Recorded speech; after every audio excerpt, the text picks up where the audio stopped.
शिव सनकादिक आदिक इंचित, शेष न पावत पार मेरे वाला जी, शेष न पावत पारे, शेष न पावत पारे। जिनके चरणों में अनंत ज्ञान, प्रेम, आनंद और शांति का सागर लहरा रहा है, जिनकी कृपा के सागर की एक बूंद से ही समस्त ब्रह्मांड को अखंड मुक्ति का उपहार मिला है, जिनके हृदय से प्रवाहित होने वाली तारतम वाणी की अमृत धारा समस्त विश्व को अपने आंचल में समेट लेने वाली है, जिनको अपने हृदय मंदिर में बसा लेने पर एकरूपता का मधुर एहसास होता है, उस प्राणेश्वर, प्राण प्रियतम, प्राण वल्लभ, प्राण जीवन, प्राणनाथ के चरणों में हमारा सर्वस्व समर्पण है। हमारी अंतरात्मा की यही पुकार है, बस तू ही तू है, तू ही तू है, तू ही तू है।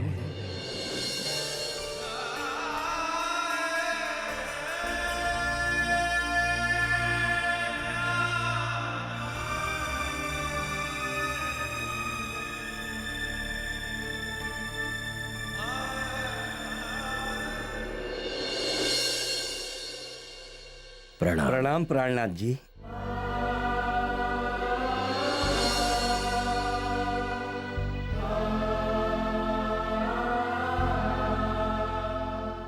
प्राणनाथ जी, मेरा नाम राजा राम है और ये झाझन भाई हैं। आज आपके श्रीमुख से ब्रह्म ज्ञान की चर्चा सुनकर हमारे जीवन को एक नई दिशा मिली है, निज स्वरूप की पहचान हुई है। इसलिए हम दोनों ने निश्चय किया है कि आज से आपके साथ जागनी सेवा में घर बार छोड़कर निकल पड़े। सभी सुंदर साथ के रहने खाने आदि की संपूर्ण सेवा हम सुंदर साथ मिलकर करेंगे। आप दोनों का सेवा भाव देखकर मुझे बहुत खुशी हुई। सेवा ही एकमात्र वो वस्तु है जिससे हम अपने प्राण प्रियतम अक्षरातीश श्री राज जी को प्रसन्न कर सकते हैं। श्री राज जी आप दोनों पर अवश्य कृपा करेंगे।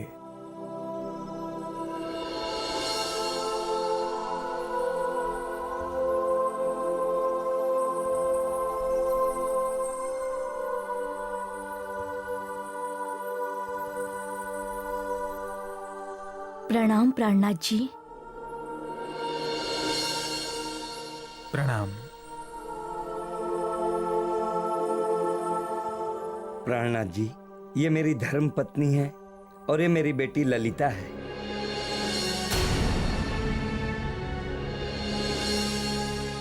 हे प्राणनाथ जी, मेरी बेटी की बहुत इच्छा है कि आप भोजन के लिए हमारे घर पधारें और हमें आपकी सेवा का अवसर देकर धन्य करें। हाँ हाँ, ये हमारे लिए बहुत सौभाग्य की बात होगी प्राणनाथ जी। ठीक है, मैं आप सबका प्रेम भरा आग्रह नहीं ठुकरा सकता, इसलिए हम कल आपके घर भोजन करने अवश्य आएंगे।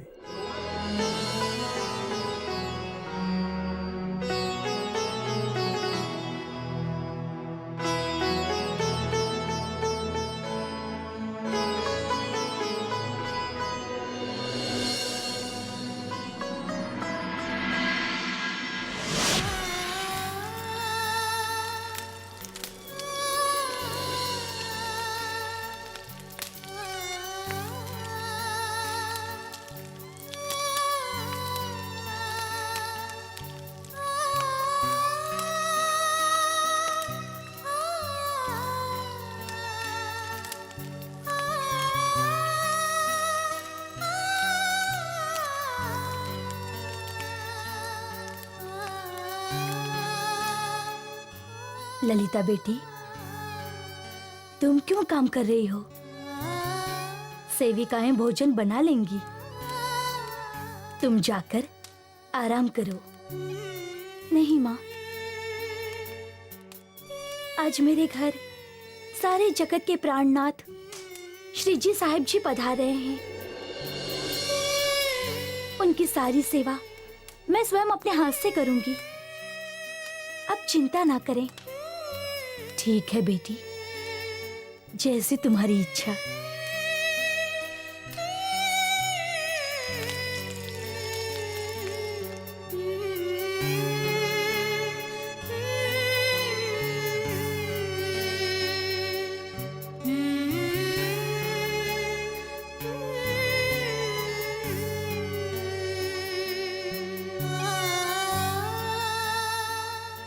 मालकिन,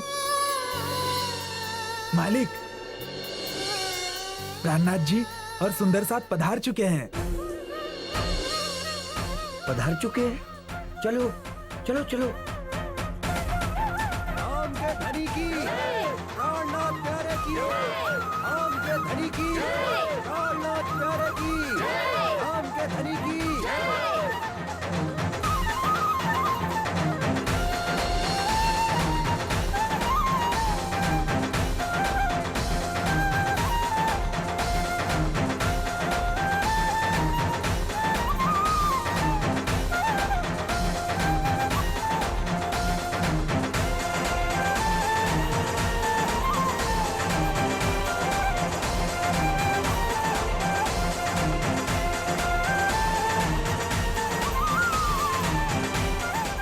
आज मैं धन्य हो गया जो आप मेरे घर पधारे।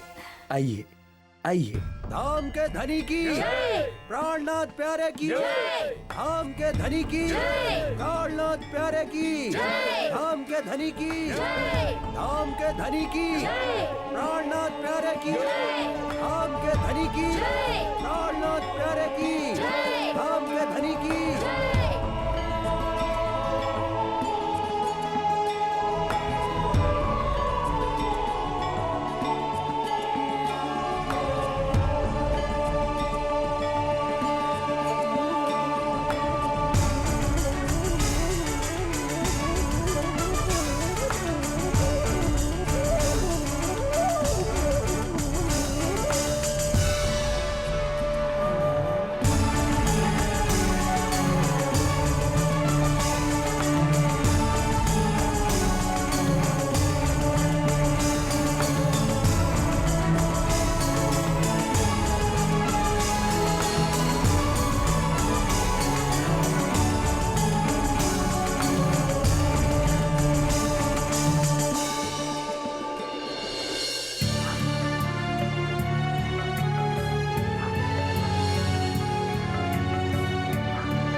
तो ये दुखड़ा है इस आत्मा का।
आज इस निर्मल आत्मा का उद्धार करना ही होगा।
तू ठीक हो गई बेटी, प्रहलाद जी की कृपा से तू ठीक हो गई। तू ठीक होगी बेटी।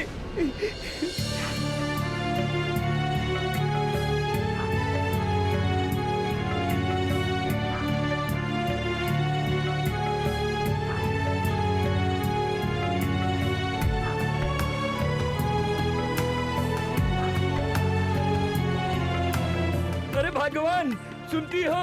यहाँ जल्दी आओ, देखो हमारी बेटी ठीक हो गई, अच्छी हो गई हमारी बेटी।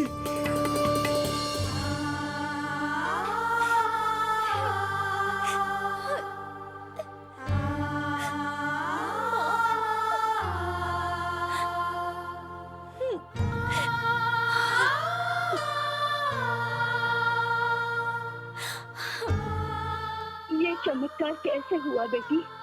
तू कैसे ठीक हो गई? ये सब प्राणनाथ जी की कृपा से ही हुआ है। उन्होंने हमारी बेटी पर जल छिड़का और ये ठीक हो गई।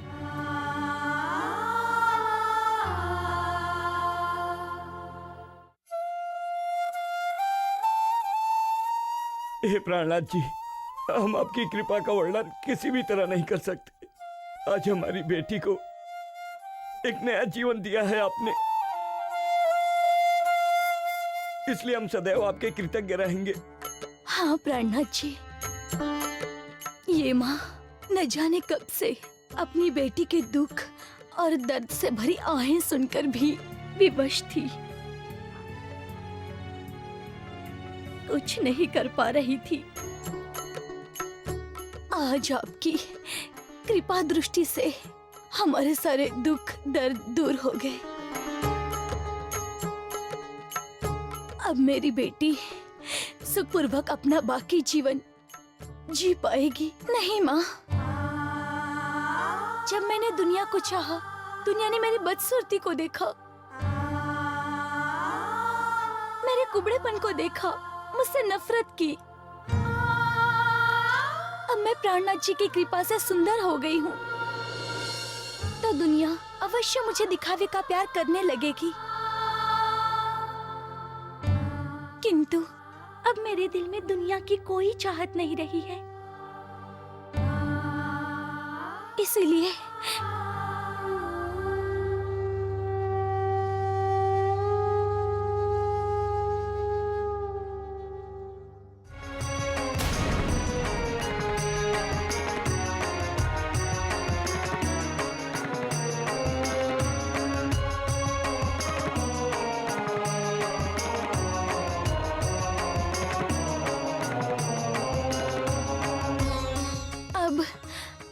बाकी जीवन श्री प्राणनाथ जी के चरणों में रहते हुए सुंदर साथ की सेवा और श्री राज जी का ध्यान करते हुए बिताना चाहती हूँ। वारी रे वारी मेरे प्यारे, वारी रे वारी, वारी रे वारी मेरे प्यारे, वारी रे वारी। टूक टूक कर दारूं यातन, टूक टूक कर दारूं यातन, ऊपर कुंज बिहारी रे वारी, वारी रे वारी मेरे प्यारे, वारी रे वारी।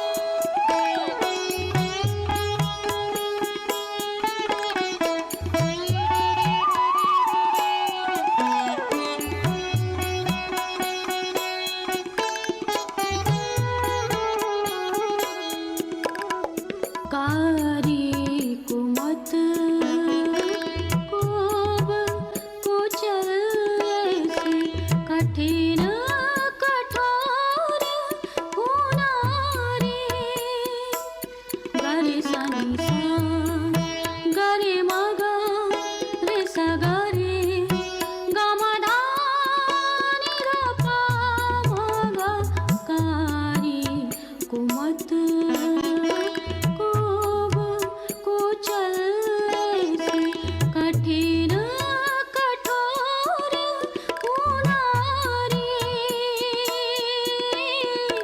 आत्मा मेरी निर्मल करके, आत्मा मेरी निर्मल करके सहजे पार उतारे रे वारी, वारी रे वारी मेरे प्यारे, वारी रे वारी।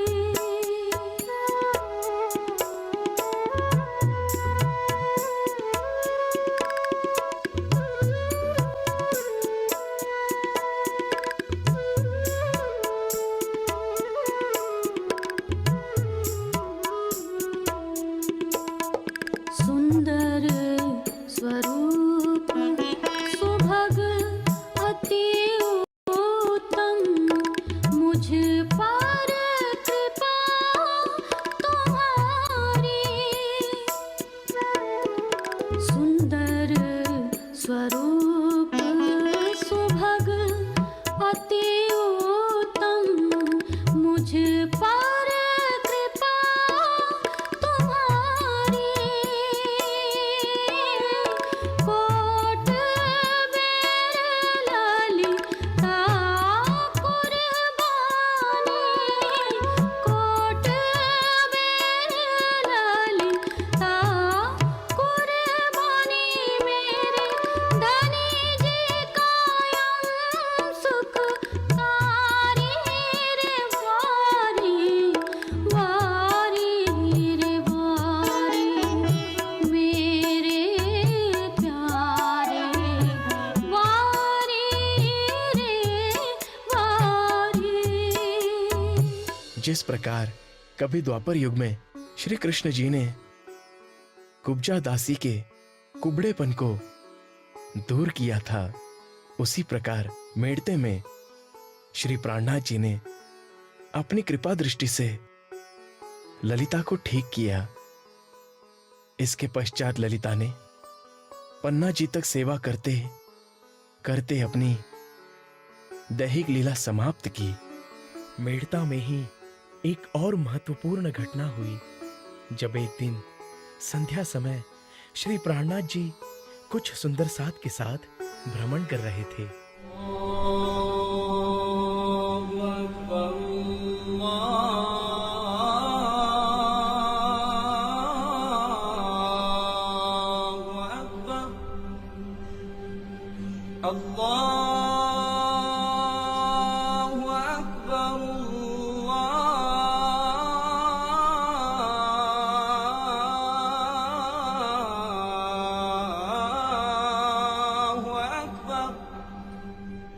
अशहदु अल्ला इलाहा इल्लल्लाह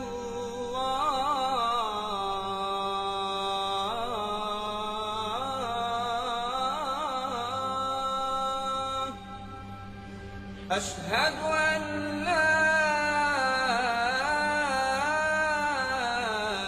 इलाहा इल्लल्लाह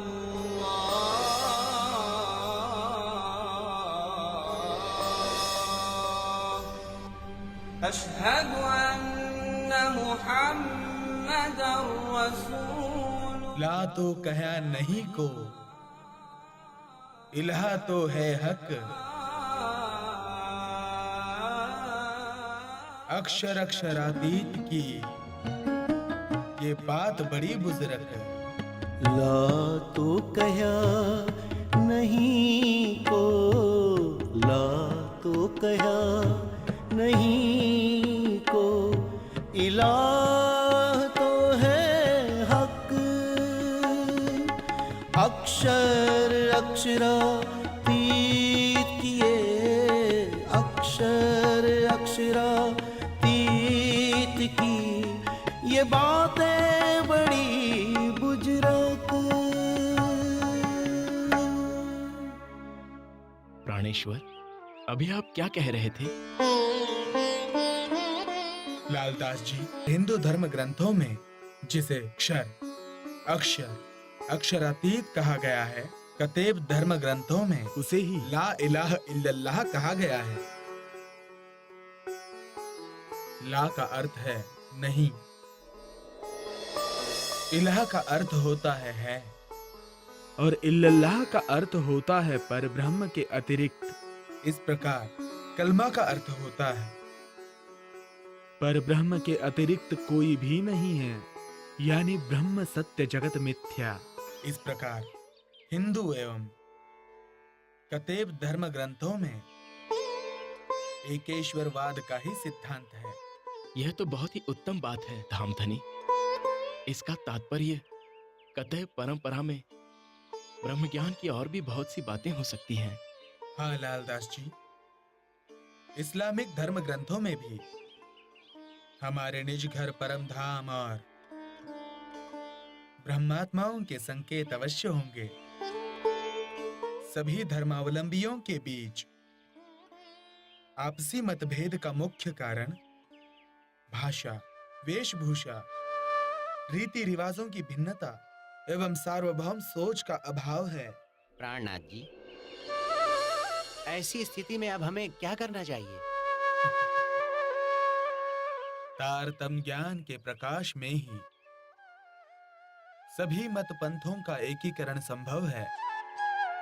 एक परम सत्य की पहचान हो जाने पर धर्म के नाम पर मानव मानव में होने वाला भयानक संघर्ष समाप्त हो जाएगा और सभी शाश्वत शांति के मार्ग पर चल पड़ेंगे।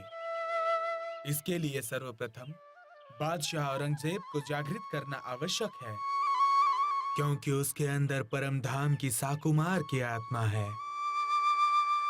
वो शरीयत का कट्टर अनुयायी है और सारे देश को इसकी छत्र छाया में लाना चाहता है। अतः अब हम शीघ्र अतिशीघ्र ही दिल्ली के लिए प्रस्थान करेंगे।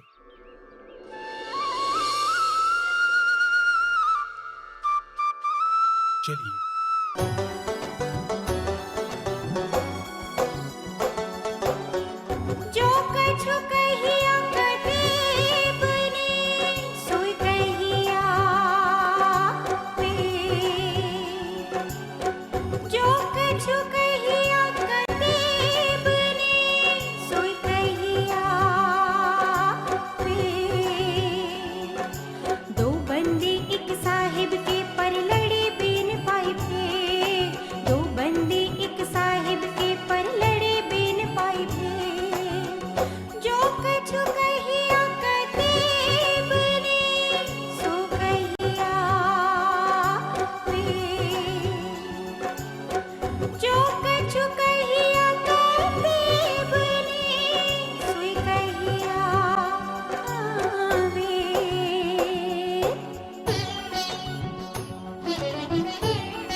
सबका है वजूद एक है, सब में एक दम।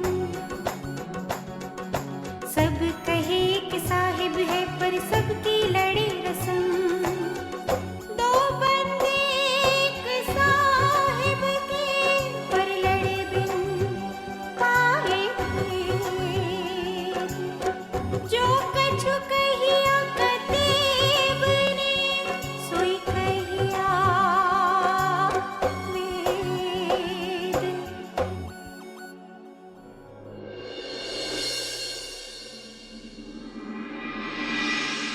जिस प्रकार एक ही सूर्य सारे जगत को प्रकाशित करता है, चंद्रमा की शीतल एवं सुहानी चांदनी सबके लिए समान होती है।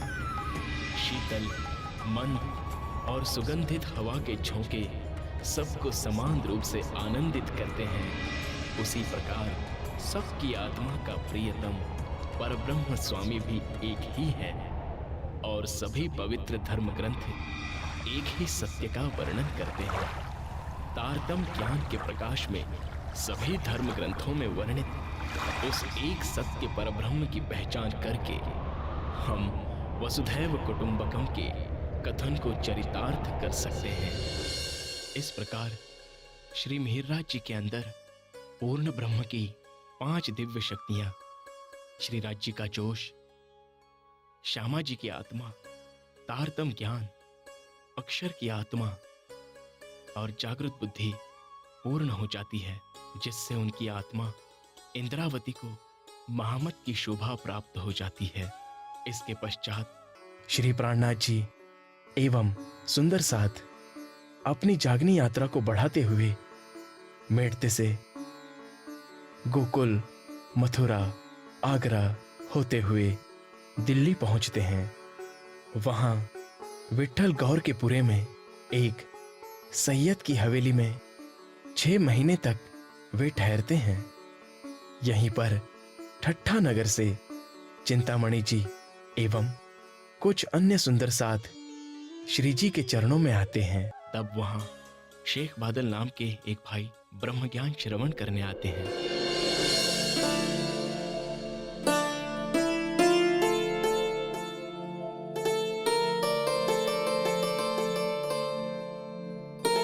प्यारे सुंदर साथ जी एवं धर्म प्रेमी सज्जनों,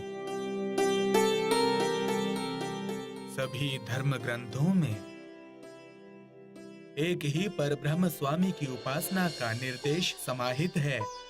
उसे ही परमेश्वर कहा गया है और उसे ही अल्लाह कहा गया है। ये सारा संसार एक खेल तमाशे के सिवा कुछ नहीं है। नासुत, मलकूत, जबरूत से आगे लाहूत में खुदा ताला का अर्श मुअल्ला है। उसे ही सनातन धर्म ग्रंथों में मृत्युलोक, वैकुंठ, निराकार और अक्षरधाम से परे दिव्य परम धाम कहा गया है।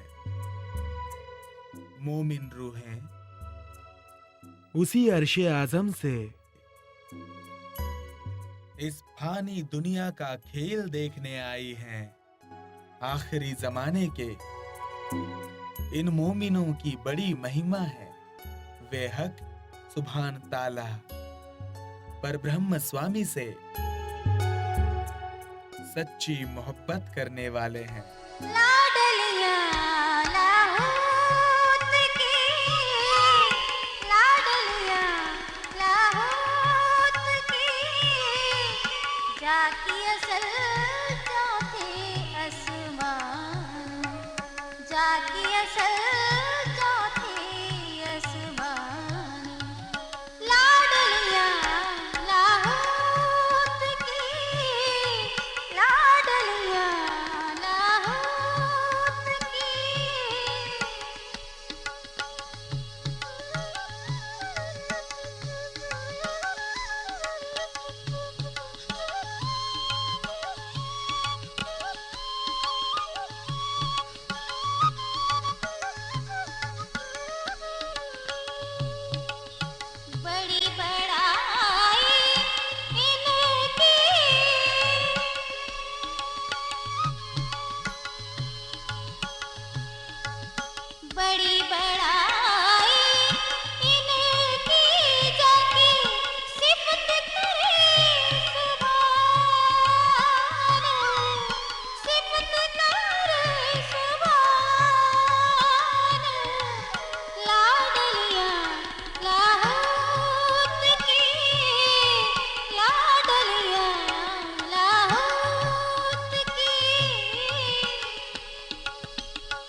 बरहक आप ही हमारे अजीम हादी आखरुल इमाम साहिबुज़्ज़मा हैं।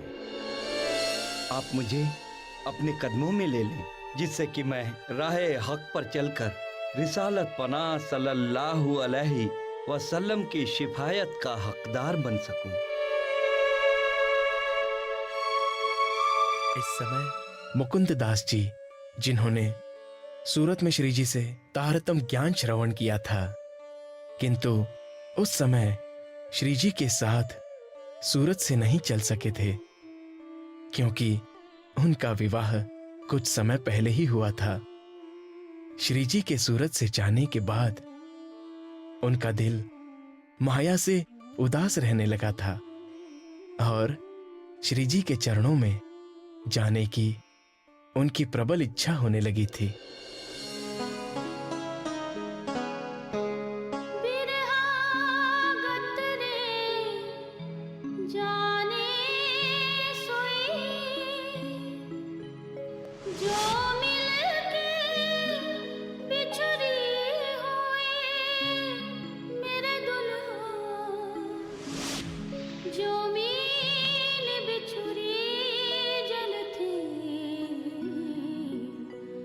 यागत जानी सोई मेरे दुल्हा, यागत जानी सोई।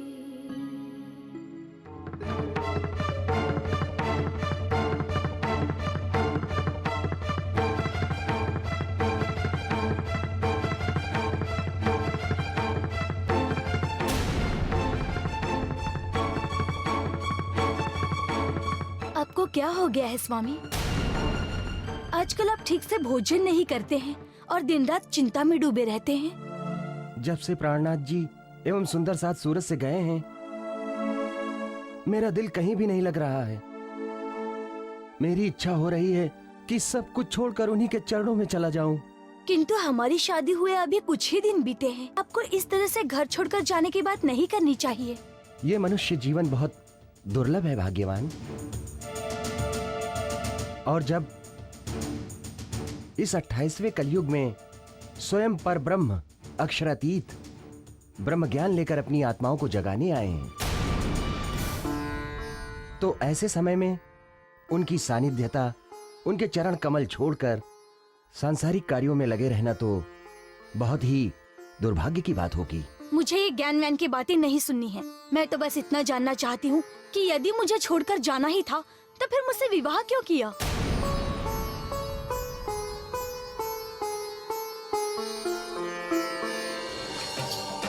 किंतु मैं तुम्हें छोड़कर जाने की बात कहाँ कर रहा हूँ। मैं तो चाहता हूँ कि तुम भी मेरे साथ चलो, जैसे अन्य कई सुंदर साथ अपने परिवार सहित गए हैं। हम दोनों मिलकर प्राणनाथ जी एवं सब सुंदर साथ की सेवा करेंगे, ब्रह्म ज्ञान श्रवण करेंगे और अपना जीवन सफल करेंगे। ना बाबा ना, घर के सुख सुविधाओं को छोड़कर मुझे जगह जगह सड़कों की धूल नहीं खानी है। आखिर मेरे भी कुछ सपने हैं। मैं तो आपको भी कहती हूँ कि आप ना जाओ, नहीं तो बाद में आपको पछताना पड़ेगा। इसका मतलब यही हुआ कि तुम मेरे साथ नहीं चलोगी। ये मकान और ये संपत्ति सब तुम्हारे लिए छोड़े जा रहा हूँ मैं। अब मेरा आखिरी प्रणाम स्वीकार करो।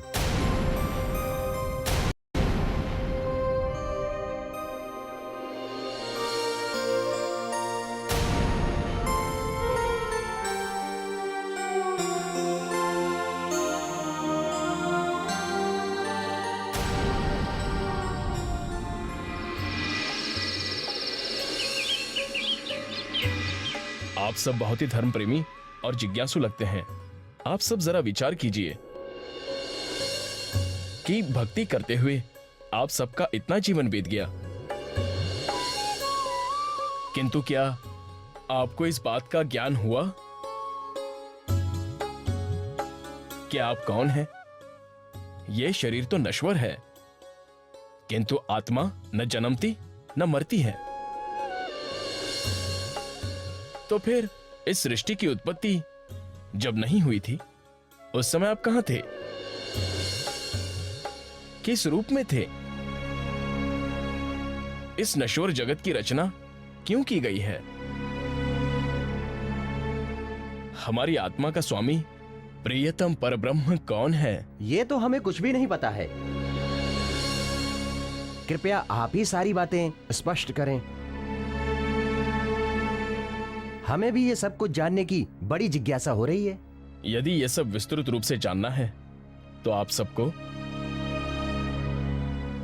ब्रह्म ज्ञान चर्चा श्रवण करने श्री प्राणनाथ जी के चरणों में चलना होगा। उनके रूप में स्वयं परब्रह्म अक्षरातीत की शक्ति प्रकट हुई है। इस समय वे दिल्ली में आए हुए हैं। तो इसमें देरी किस बात की है? चलिए अभी चलते हैं। किंतु वे इस समय कहां ठहरे हैं मुझे मालूम नहीं है। मैं उन्हीं को ढूंढ रहा हूं, क्योंकि मैं अभी अटक नदी के पार जोधपुर से आ रहा हूं। वहां मैं राजा जशवंत सिंह राठौड़ को सत्य ज्ञान का संदेश पहुंचाने गया था। नागजी भाई, नागजी भाई,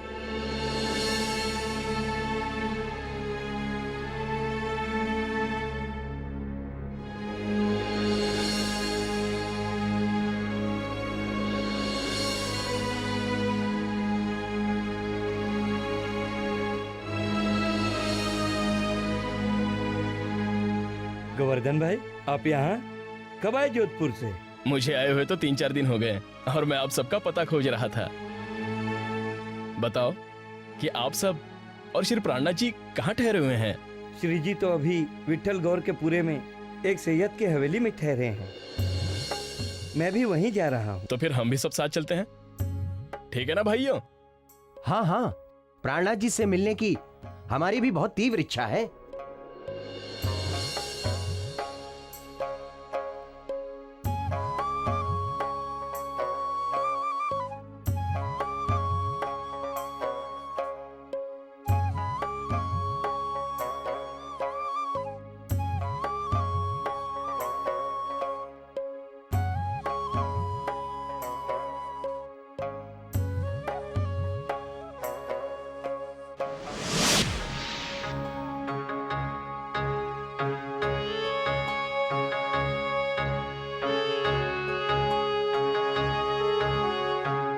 आइए गोवर्धन जी, राजा जसवंत सिंह को ब्रह्म ज्ञान का संदेश पहुंचाए।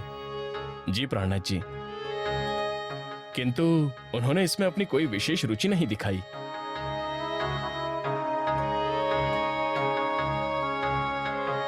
कोई बात नहीं गोवर्धन जी, हमारा कर्तव्य तो मात्र स्पष्ट रूप से संदेश पहुंचा देना है, ताकि कल कोई ये ना कह सके कि हमें किसी ने बताया नहीं। और आपके साथ आए ये 3 व्यक्ति कौन हैं? जी, ये गंगाराम हैं, ये नैनसुख भाई हैं और ये आसाजीत वकील हैं।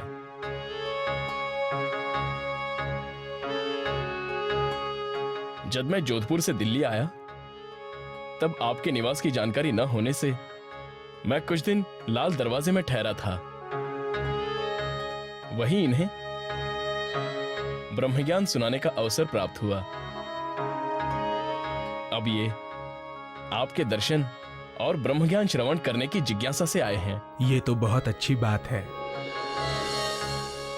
आप सब स्थान ग्रहण कीजिए।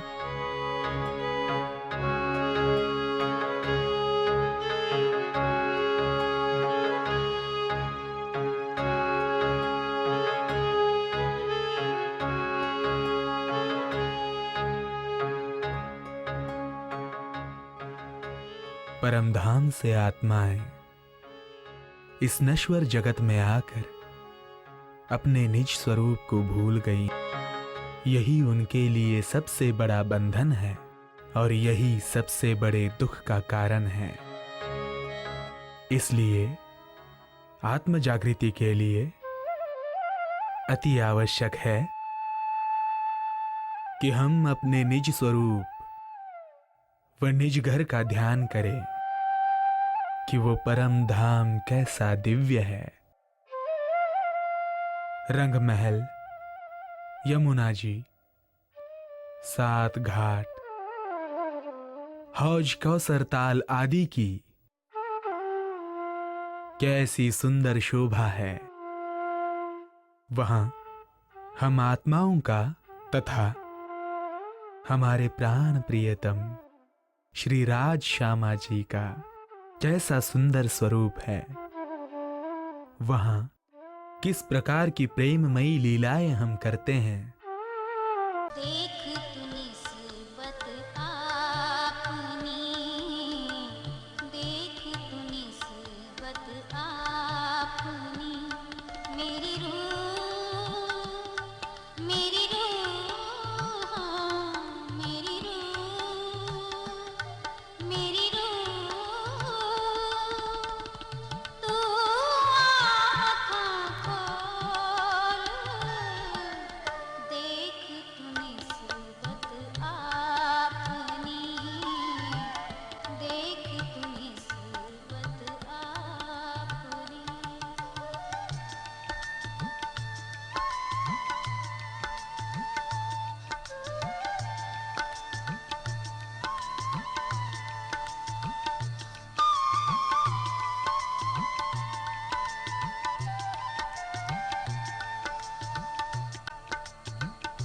कौन ज़मीं में तू खड़ी, कहाँ है तेरा वतन,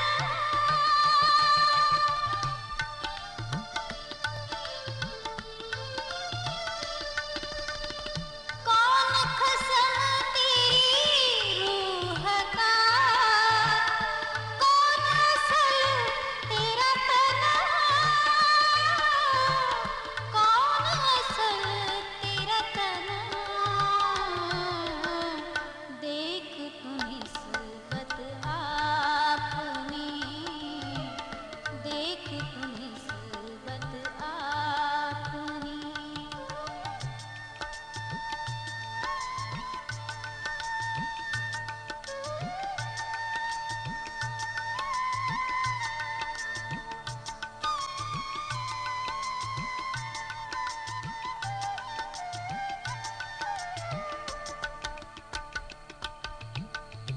कौन मिला तेरा असल, तू बिछड़ी क्यों कर,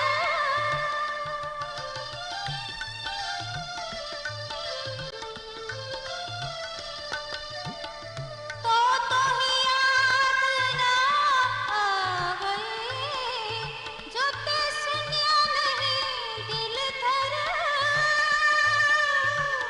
सुनिया नहीं दिल धर,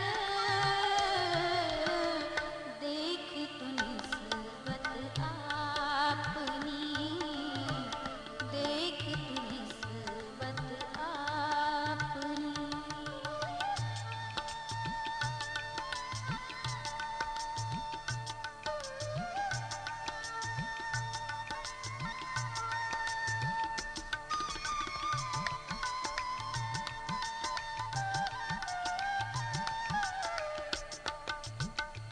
महमत कहीं है मोमिना, हक करी वास्ते तुम,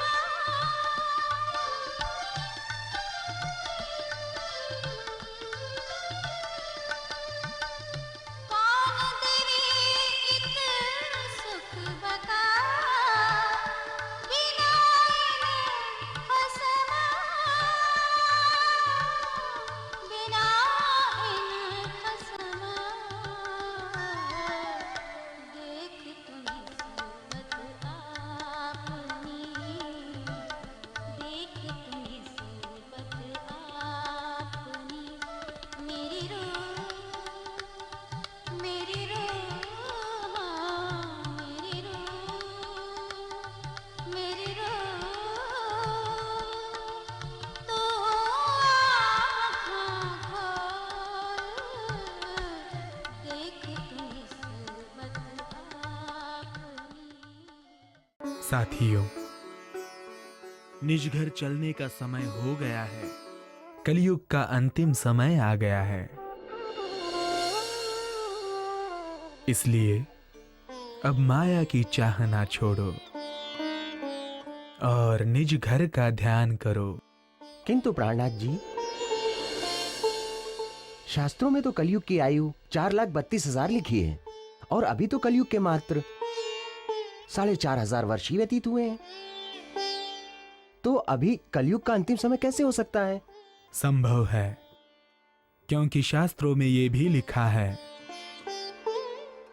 कि पापों के कारण कलयुग की आयु सूर्य चंद्र ग्रहण के हिसाब से घट जाती है। 10 सहस्त्र वर्षाणि पंच सूर्येन्दु पर्वणि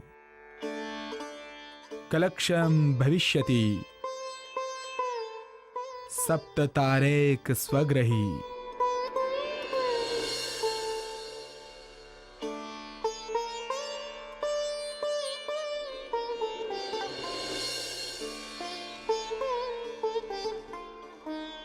आओ मुकुंददास जी, आपको देखकर बहुत खुशी हुई। जी प्राणनाथ जी, अब मैं सब कुछ छोड़कर हमेशा हमेशा के लिए आपके चरणों में आ गया हूं और बाकी का जीवन आपके सानिध्य में सुंदर साथ की सेवा करते हुए बिताना चाहता हूं। ये तो बहुत अच्छी बात है। इस संसार में सेवा ही एकमात्र ऐसी वस्तु है जिससे हमारा हृदय निर्मल होता है और हम प्रियतम पर ब्रह्म की कृपा के पात्र बन सकते हैं। श्री राज जी आप पर कृपा करें।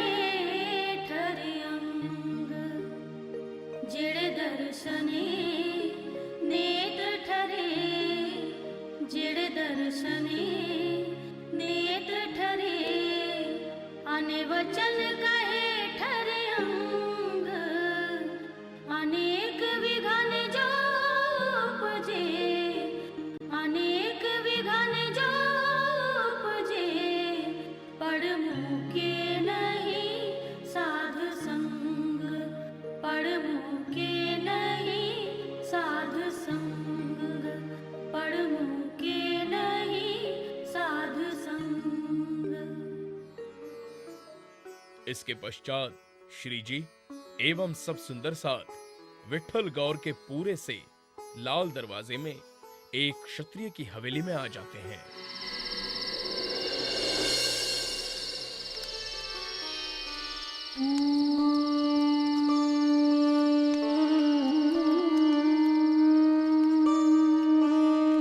हे धामधनी, बादशाह औरंगजेब के पास सत्य ज्ञान का संदेश पहुंचाने के लिए अब हमें क्या करना होगा? लालदास जी, हमें प्रश्नों के रूप में दीन इस्लाम की वास्तविकता को औरंगजेब तक पहुंचाना चाहिए।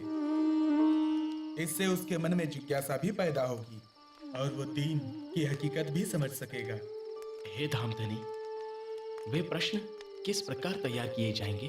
आप कागज कलम लेकर बैठ जाइए, हम इसको लिखवाते हैं।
लालदास जी,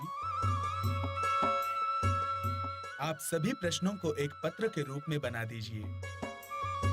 जैसी आपकी आज्ञा धामधनी। आज सभी सुंदर साथ को इस विषय में बता दिया जाएगा।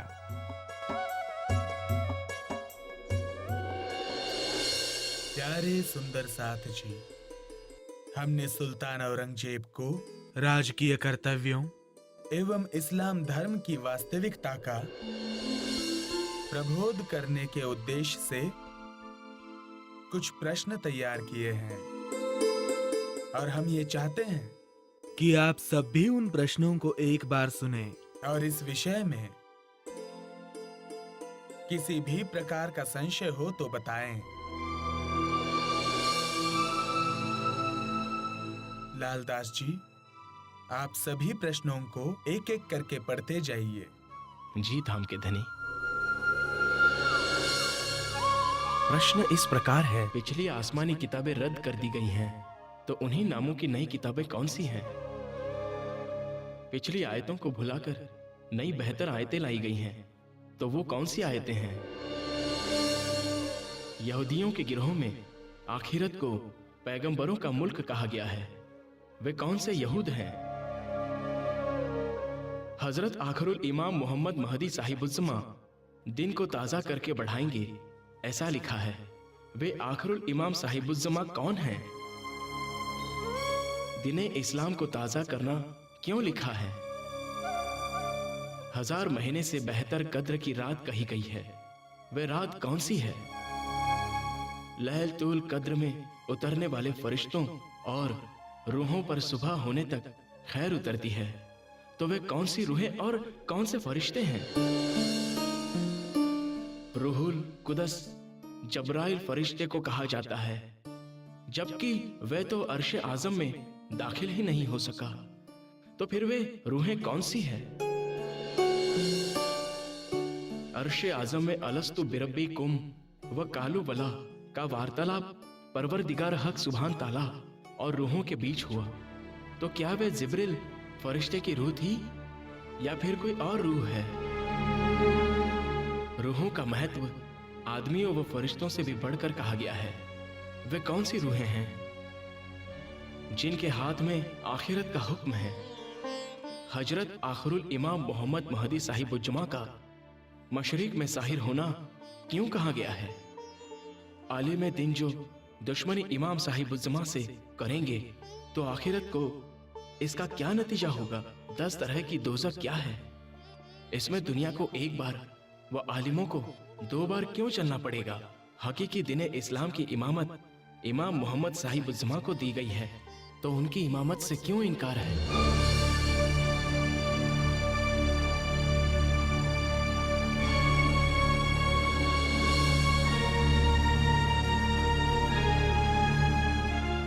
धामधनी, वर्णित प्रश्न तो अत्यंत रहस्यमयी है,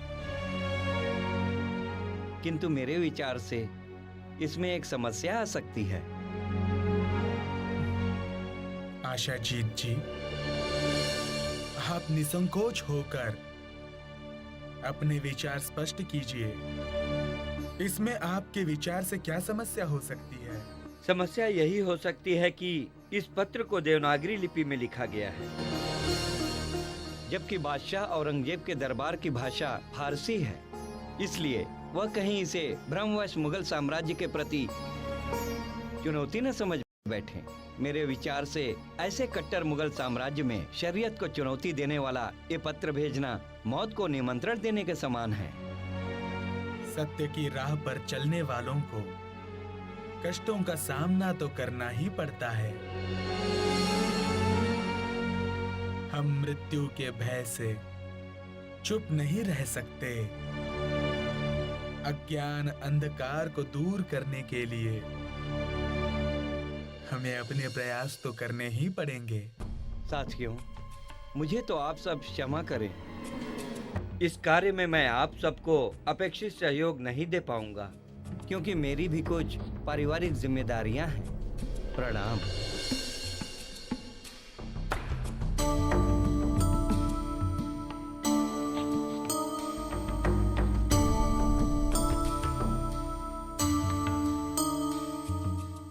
साथ जी, मनुष्य को सदैव स्वार्थ नहीं बल्कि परमार्थ हेतु तत्पर होना चाहिए।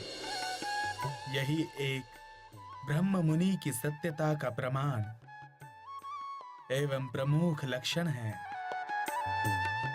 इसी में उसकी श्रद्धा की परीक्षा है। मैं तुमको चेतन करूं, यही कसौटी तुम या विध सब संयन का तसीहा लेवे कसम। मैं तुमको चेतन करूं, यही कसौटी तुम।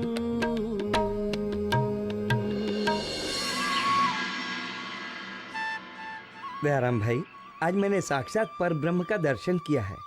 वे प्राणों के नाथ श्री जी साहेब जी इस धरती में एक मानवतन में प्रकट हुए और तारतम ज्ञान से निज स्वरूप की पहचान करा के सबकी आत्म जागृति कर रहे हैं। यदि ऐसा है तो हमें भी वहां ले चलो। हम भी उनके दर्शन कर तारतम ज्ञान श्रवण करना चाहते हैं। ठीक है ना चंचल भाई? हाँ हाँ, हम भी आपके साथ चलते हैं। ठीक है, मैं आप दोनों को कल प्राणनाथ जी के पास ले चलूंगा। इस प्रकार दिल्ली में गंगाराम, नैनसुख, दयाराम, चंचल दास आदि कई सुंदर साथ की आत्म जागृति हुई।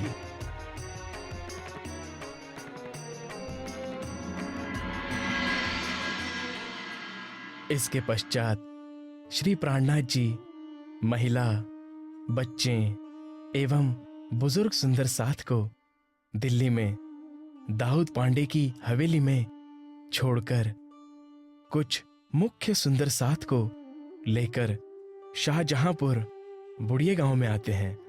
उसी समय अचानक ही उस गांव में मिर्गी की बीमारी फैल गई, जिसकी गिरफ्त में नागजी भाई भी आ गए।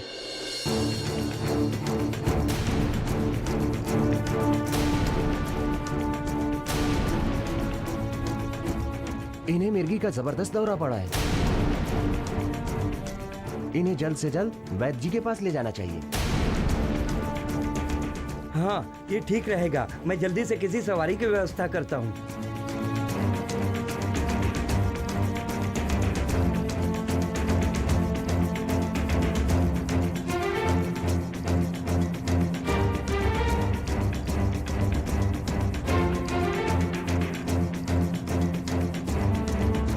नहीं सुंदर साथ जी, इसके लिए अब समय नहीं बचा है।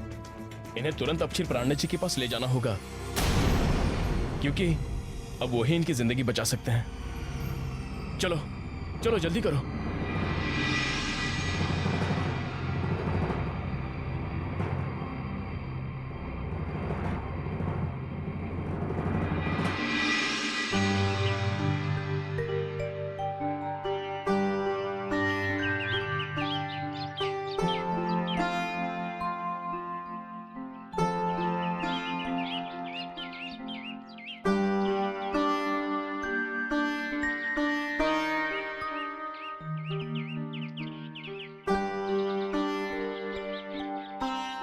और कहिए भीम भाई, गांव में कैसे हैं सब? हे प्राणनाथ जी, इस गांव में मिर्गी की बीमारी फैली हुई है। कहीं किसी सुंदर साथ को ये भयानक रोग न लग जाए। आप बिल्कुल चिंता न करें भीम भाई, श्री राज जी सबकी रक्षा करेंगे।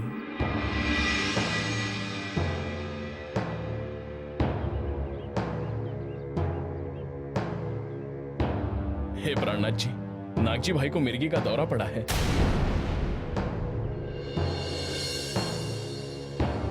इनकी रक्षा कीजिए।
कैसे हैं नागजी भाई? हे मेरे प्राणनाथ, प्राण प्रियतम श्री जी साहब जी, आज तो मेरी मृत्यु निश्चित थी, किंतु आपकी कृपा से ही आज मैं जीवित बच पाया हूं। अब ये मेरी जिंदगी बस आपकी ही अमानत रहेगी और सुंदर साथ की सेवा में ही लगेगी। प्राणनाथ प्यारे की जय, प्राणनाथ प्यारे की जय, धन के धनी की जय, प्राणनाथ प्यारे की जय। श्री प्राणनाथ जी लगभग 1 माह तक शाहजहांपुर बुड़िये में रहे। उस समय शालीवाहन राजा के 1600 वर्ष व्यतीत हो चुके थे तथा राजा विक्रमादित्य का संवत 1735 चल रहा था। तब शास्त्रों में लिखी भविष्यवाणी को पूर्ण कर बुद्ध निष्कलंक स्वरूप में जाहिर होने के लिए श्री जी कुछ मुख्य सुंदर साथ को लेकर हरिद्वार पहुंचते हैं, जहां विशाल कुंभ का मेला चल रहा था। उस समय वहां वैष्णवों के चारों संप्रदायों के आचार्य, षड दर्शन के विद्वान तथा दशनामी सन्यासी भी एकत्रित हुए थे। शालीवाहन शाकात तूगत षोडशकं शतम् जीवोद्धाराय ब्रह्मांडे कल्किह प्रादुर्भविष्यति। शालीवाहन शाका के 1600 वर्ष व्यतीत हो जाने पर संपूर्ण जीवों के उद्धार के लिए इस ब्रह्मांड में कल्कि स्वरूप का प्रकटन होगा। विक्रमस्य गतेब्दे सप्तदशाष्ट त्रिकं यदा तदायं सच्चिदानंदो अक्षरात् परतः परः भारते च इंदिरायां स बुद्धः आविर्भविष्यति। स बुद्धः कल्कि रूपेण शास्त्र धर्मेण तत्परः। हे प्राणनाथ जी, यहाँ कुंभ के अवसर पर गंगा में स्नान करने दूर दूर से लोग आते हैं, इसका क्या कारण है? पुराणों के अनुसार जब देवों और दानवों ने मिलकर समुद्र मंथन किया था तो उससे 14 रत्न निकले थे, जिसमें से अमृत सबसे अंत में आया। इसे पाने के लिए देवों और दानवों में विवाद खड़ा हो गया। देवगण उस अमृत कलश को लेकर भागने लगे। उस समय कलश से अमृत की कुछ बूंदें पृथ्वी पर, हरिद्वार में गंगा नदी में, प्रयाग में त्रिवेणी संगम में, उज्जैन में शिप्रा नदी में और नासिक में गोदावरी नदी में छलक गई थी। उसी अमृत का पान कर अमृतत्व पाने की आकांक्षा में मनुष्य कुंभ के अवसर पर उक्त स्थानों में स्नान करता है। किंतु प्राणनाथ जी, समुद्र मंथन की घटना तो लाखों वर्ष पूर्व की है, तो क्या बहती हुई नदियों में अमृत की वे बूंदें आज भी सुरक्षित हैं? क्या कुंभ पर्व पर इन स्थानों में नदियों में स्नान करने मात्र से अमृतत्व या मोक्ष की प्राप्ति हो जाती है? लालदास जी, पुराणों में वर्णित वो अमृत भी वास्तव में इस नश्वर जगत का ही है, जिसका पान कर देवता भी स्वर्ग में ही रहते हैं, किंतु महाप्रलय में स्वर्ग, वैकुंठ सहित सभी 14 लोकों का लय हो जाता है। इसलिए सत्य ये है कि ब्रह्म ज्ञान ही अमृत है, जिसे पाकर जीव अखंड मोक्ष की प्राप्ति कर लेता है।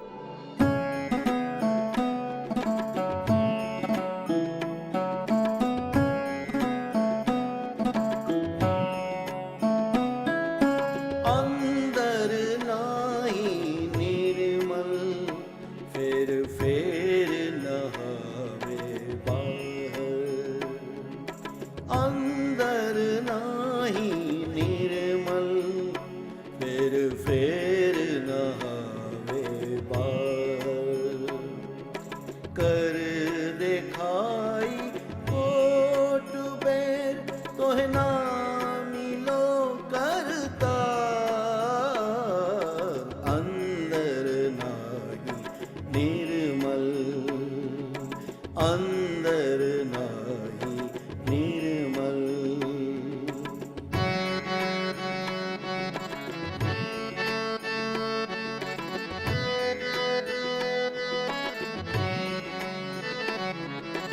कोट करो बंदगी बाहर हो निर्मल कोट करो बंदगी बाहर हो निर्मल तोलो न पीऊ पाइए जोलो न साधे दिल अंदर नाही निर्मल अंदर नाही निर्मल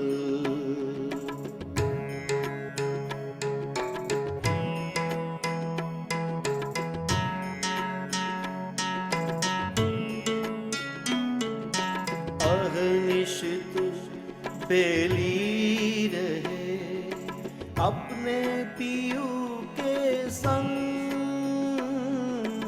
अहनिश तू बेली रहे अपने पियू के संग पीठ दे तीन पियू को करे ऊपर के रंग अंदर नाही निर्मल अंदर नाही निर्मल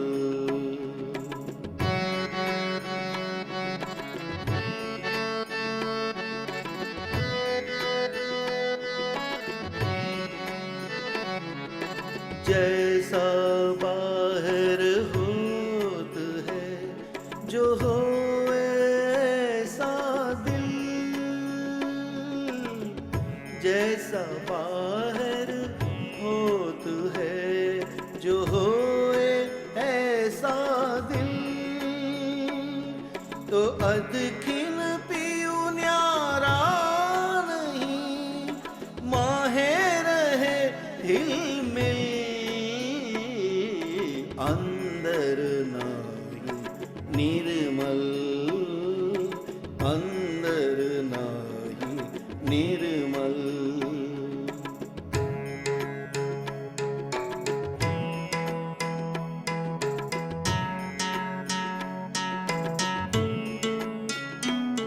तू आपे न्यारी होत है पीऊ नहीं तुझसे दूर आपे न्यारी होत है पीऊ नहीं तुझसे दूर पर्दा तू ही करत है पर्दा तू ही करत है अंतर नयाणे नूर अंदर नाही निर्मल फिर नहावे बाहर कर देखाई कोट बेर तोहे ना मिलो करता अंदर नाही निर्मल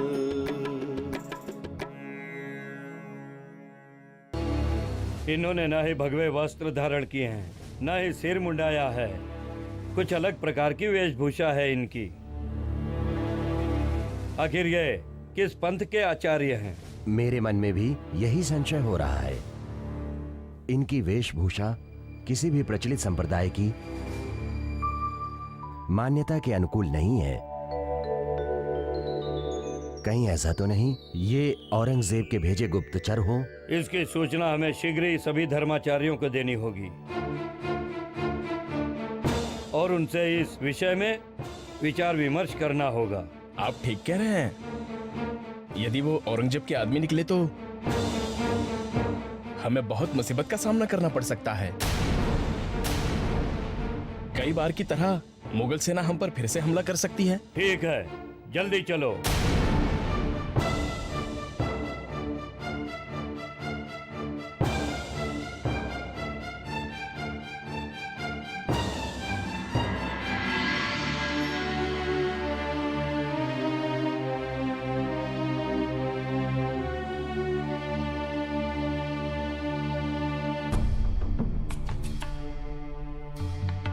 हो सकता है कि वे औरंगजेब के गुप्तचर हों,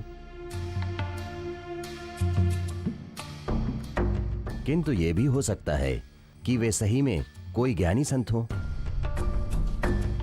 इसलिए हमें सर्वप्रथम उनका पूर्ण परिचय प्राप्त करना होगा। आपका कथन पूर्णतया उचित है। मेरे विचार से उन्हें कल की धर्म सभा में आमंत्रित करना चाहिए। इस प्रकार ज्ञान वार्ता के माध्यम से हमें उनकी वास्तविकता ज्ञात हो जाएगी। हाँ, यही उचित रहेगा। हाँ हाँ बिल्कुल। हाँ, बिल्कुल सही कह रहे हैं। हाँ बिल्कुल, यही ठीक रहेगा। ठीक है, यही उचित है। ठीक है, तो सर्वसम्मति से कल की सभा में उन्हें आमंत्रित किया जाता है।